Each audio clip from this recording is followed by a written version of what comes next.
should not be more than 0.75 আমাদের ল্যাবে যদি কখন আপনারা যান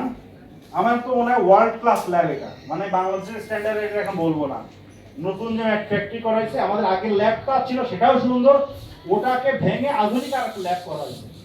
আমাদের ল্যাবে প্রতিটা পরীক্ষা আমরা করি প্রত্যেকটা এর কারণ হচ্ছে কন্ট্রাক্টর ভাইরা তো আমাদের সিমেন্ট কিনতে অনিয়া প্রকাশ করে দামের কারণে আপনারা জানেন তাহলে আমরা বেচি কোথায় বেচতে গেলে তো বড় প্রজেক্ট ধরা লাগবে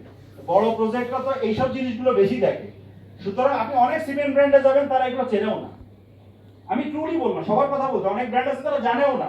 শুধুমাত্র ক্লিনকারের পার্সেন্টেজ কম বেশি করে আর ফাইননেসটা টেস্ট করে ব্লেন্ড টেস্ট ব্লেন্ড দেখছে না ব্লেন্ড টেস্ট করে এখন সিমেন্টের ফাইননেস ভালো না খারাপ এই বিষয়ে একটু কথা আছে এগুলো কোর কথা ফাইননেস দরকারি কিন্তু ফাইননেস ভালো একটা সার্টেন লিমিট পর্যন্ত আপনার যখনই ফাইননেস বেড়ে যাবে তখনই আপনার ইনিশিয়াল সেটিং টাইম কমে আসবে অর্থাৎ যত ফাইন সিমেন্ট দিবেন তত দ্রুত সেট হয়ে যাবে